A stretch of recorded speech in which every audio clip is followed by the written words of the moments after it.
আমন্ত্রণ জানাচ্ছি আপডেট সংবাদে। শুরুতেই জানিয়ে দিব গুরুত্বপূর্ণ শিরোনাম, এরপরেই থাকবে বিস্তারিত। শুরুতে জানিয়ে দেব ফিলিস্তিনি বন্দীকে বুলডোজার চালিয়ে হত্যা করল ইসরায়েলি বাহিনী। জানিয়ে দেব রোববার কায়রোতে ইসরায়েল হামাসের বৈঠক। এছাড়া রয়েছে রাখাইনে পরাজিত হওয়ার পথে সরকারি বাহিনী। জানিয়ে দেব চীন থেকে পাকিস্তানগামী জাহাজকে সামরিক গ্রেড আইটেমে বহনে বাধা দিল ভারত। এছাড়া রয়েছে ইউক্রেনের প্রশ্নে ইতালির প্রধানমন্ত্রীর অবস্থানকে স্বাগত জানালো বাইডেন। সর্বশেষ জানিয়ে দেব ইসরায়েলি সামরিক অবস্থানে আবারও প্রতিশোধমূলক হামলা চালালো হিজবুল্লাহ। শুনছিলেন সংবাদ শিরোনাম, এখন বিস্তারিত। তার আগে অনুরোধ থাকবে ভিডিওতে একটি লাইক দিন এবং কমেন্টস করে জানিয়ে দিন কোন জেলা থেকে বা কোথা থেকে আমাদের সঙ্গে যুক্ত রয়েছেন। ফিলিস্তিনি বন্দীকে বুলডোজার চালিয়ে হত্যা করল ইসরায়েলি বাহিনী। Euro Mediterranean human rights monitor শুক্রবার জানিয়েছে গাজার ইসরায়েলি বাহিনী একটি ট্যাঙ্ক বা বুলডোজার ব্যবহার করে একজন ফিলিস্তিনি ব্যক্তিকে দেহকে পিষে ফেলেছে। শনিবার 2রা মার্চ মধ্যপ্রাচ্য বিষয়ক নিউজ সাইট মিডল ইস্ট আইআরের এক প্রতিবেদনে এ তথ্য জানানো হয়েছে। প্রতিবেদনে বলা হয়েছে, ধারণা করা হচ্ছে যে ওই ফিলিস্তিনি নাগরিক ইসরায়েলি হেফাজতে ছিল, তবে বুলডোজার রান করার সময় তিনি বেঁচে ছিলেন নাকি মারা গেছেন তা স্পষ্ট নয়। বৃহস্পতিবার গাজা শহরের দক্ষিণে স্টার ফ্যাক্টরির কাছে সালাউদ্দিন রোডের জৈতুন এলাকায় এই ঘটনা ঘটে।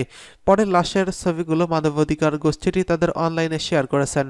মিডল ইস্ট আই ওই ছবিগুলো পর্যালোচনা করে দেখেছে, কিন্তু ভিকটিমের শরীরকে পুরোপুরি চূর্ণবিচূর্ণ করায় পরিচয় শনাক্ত করার কোনো উপায় ছিল না। তবে দেখা গেছে ভিকটিমের হাতে একটি জিপ টাইপ রয়েছে। গাজায় ইসরায়েলি বাহিনী সাধারণত ফিলিস্তিনিদের আটক রাখার জন্য এই সরঞ্জাম ব্যবহার করে থাকে।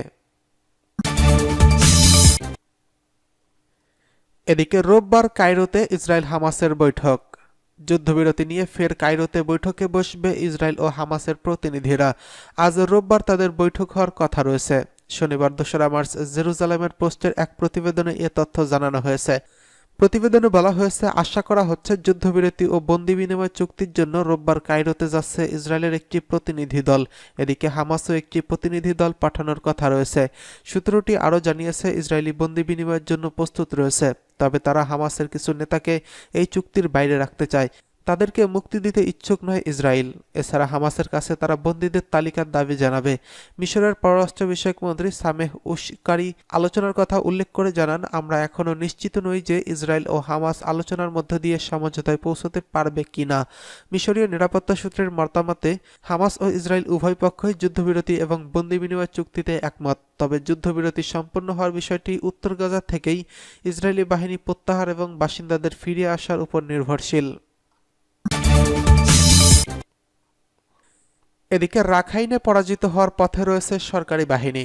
মিয়ানমারের রাখাইনে বিদ্রোহী গোষ্ঠী আরাকান আর্মির সঙ্গে পরাজয়ের খুব কাছাকাছি রয়েছে সরকারি জান্তা বাহিনী। আরাকান আর্মির এমন দাবি শনিবার 2রা মার্চ জানিয়েছেন থাইল্যান্ড থেকে প্রকাশিত মিয়ানমার ভিত্তিক গণমাধ্যম দ্য ইরাবতী। খবর প্রকাশে আরাকান আর্মি জানিয়েছেন, তারা রাখাইন রাজ্যে রাজধানী স্থিতের কাছে শহর পুন্নাগুতে জান্তা বাহিনীর হেডকোয়ার্টার দখলের কাছাকাছি রয়েছে। আরাকান আর্মি গত 23শে ফেব্রুয়ারি থেকে পুন্নাগুনে আক্রমণ চালিয়ে আসছে। এই শহরটি রাজধানীর কেন্দ্রীয় ইয়াঙ্গুন তার আরাকান রাজধানী সিত্তের সংযোগের সড়কে অবস্থিত। এখানে বেশ শক্তি সঞ্চার করেছে জান্তা বাহিনী।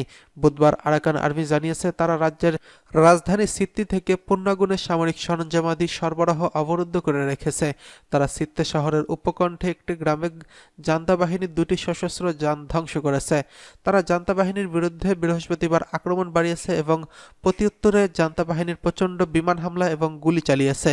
এতে একটি বাজারে 12 জন সাধারণ নাগরিক নিহত হয়েছেন, আহত হয়েছেন আরও অন্তত 80 জন। শুক্রবার আরাকান আর্মি বলেছেন, পুরো ব্যাটালিয়ন হেডকোয়ার্টার্স এখন প্রায় আমাদের নাগালের বাইরে। গত বৃহস্পতিবার পান্নাগুন শহর থানার নিয়ন্ত্রণ নিয়ে নেয় আরাকান আর্মি।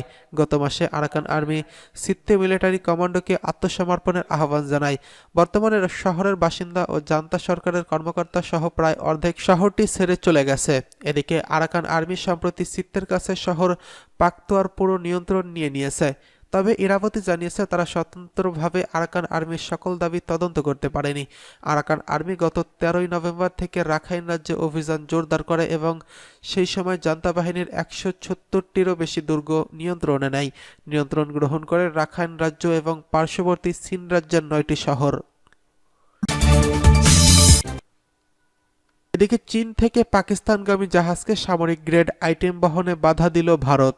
চীন থেকে সামরিক সরঞ্জাম নিয়ে পাকিস্তানে যাওয়ার পথে একটি জাহাজকে আটক করেছে ভারত। দেশটির মুম্বাই নাভা সেভা বন্দরে এই জাহাজটি জব্দ করা হয়। জাহাজটি পারমাণবিক ও ব্যালিস্টিক ক্ষেপণাস্ত্র কর্মসূচিতে ব্যবহারের জন্য সরঞ্জাম পরিবহন করছে বলে সন্দেহ করা হয়েছে।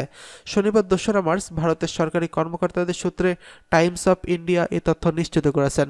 প্রতিবেদনে বলা হয়েছে, ভারতীয় শুল্ক কর্মকর্তারা গোয়েন্দা তথ্যের ভিত্তিতে গত ২৩শে জানুয়ারি করাচি যাওয়ার পথে মুম্বাইয়ের নাভা সেভা বন্দরে মাল্টার পতাকাবাহী বাণিজ্যিক জাহাজগুলো সিএমএস সিজিএম আত্তিলা জব্দ করে। পরে জাহাজটিকে তল্লাশি চালানো হয়। এ সময় ইতালীয় এক কোম্পানির তৈরি করা কম্পিউটার, নিউমেরিক্যাল কন্ট্রোল এবং যন্ত্রসহ অন্যান্য সরঞ্জাম পাওয়া গেছে। সিএনসি যন্ত্রগুলোকে মূলত কম্পিউটারের মাধ্যমে নিয়ন্ত্রণ করা হয়, আর এই যন্ত্র সামরিক বাহিনীর বিভিন্ন ধরনের অস্ত্র তৈরিতে অত্যন্ত দক্ষতার সাথে এবং ব্যবহারিক ও নির্ভুলভাবে কাজ করে, যা ম্যানুয়ালি করা সম্ভব নয়। ওয়াসিনারের ৪২ সদস্য দেশের তালিকায় রয়েছে ভারতও। সদস্যরা নিজেদের মধ্যে প্রচলিত অস্ত্র ও দ্বৈত ব্যবহার কাজে ব্যবহৃত পণ্য ও প্রযুক্তি স্থানান্তরের তথ্য বিনিময় করে থাকে। উত্তর কোরিয়া তাদের পারমাণবিক কর্মসূচিতে সিএনসি যন্ত্র ব্যবহার করছিল। এদিকে ইউক্রেনের প্রশ্নে ইতালীয় প্রধানমন্ত্রীর অবস্থানকে স্বাগত জানালো বাইডেন। কিয়েভে মার্কিন সহায়তার ভবিষ্যৎ নিয়ে উদ্বেগের মধ্যেই হোয়াইট হাউসে বৈঠকের আলোচনা শেষে প্রেসিডেন্ট জো বাইডেন শুক্রবার ইউক্রেনের প্রতি ইতালির প্রধানমন্ত্রীর জর্জিয়া মেলোনির অটল সমর্থনকে স্বাগত জানিয়েছেন। রাজনৈতিক মতপার্থক্য সত্ত্বেও ইতালির কট্টর ডানপন্থী নেতা এবং যুক্তরাষ্ট্রের প্রবীণ ডেমোক্র্যাট নেতা উভয়ের মধ্যে উষ্ণ সম্পর্ক বিরাজ করছে। বিশেষ করে ইউক্রেনের রুশ আক্রমণের বিরুদ্ধে লড়াইয়ে মেলেনি দৃঢ় অবস্থানের কারণে এই সম্পর্ক জোরদার রয়েছে।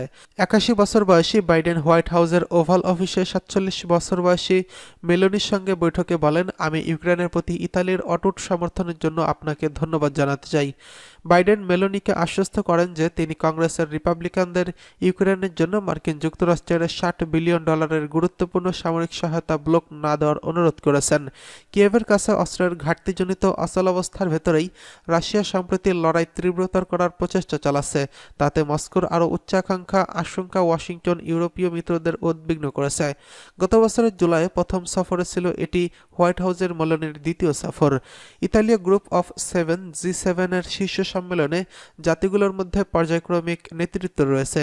মেলেনি জুন মাসে ইতালির শীর্ষ সম্মেলনে ইউক্রেনের আলোচ্যসূচির শীর্ষে থাকা। বাইডেনের সঙ্গে সুর মিলিয়ে মেলেনি এবং প্রথম পর্যায়ে সর্বাগ্রে ইউক্রেনীয় স্বাধীনতা রক্ষা ও শান্তি প্রদানের নিয়ম আন্তর্জাতিক আদেশকে পুনরায় নিশ্চিত করতে চাই। বৈঠকের পর হোয়াইট হাউস এক বিবৃতিতে বলেছেন, মেলোনি ইউক্রেনের জন্য টেকসই মার্কিন সমর্থনের তাৎপর্যের উপর জোর দিয়েছেন।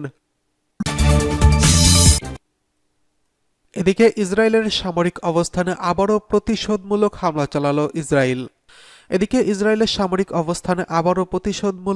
চালালো হিজবুল্লাহ। লেবাননের ইসলামী প্রতিরোধ আন্দোলন হিজবুল্লাহর যোদ্ধারা ইহুদিবাদী ইসরায়েলের উপর উত্তরাঞ্চলে কয়েকটি সামরিক অবস্থানে নতুন করে হামলা চালিয়েছে।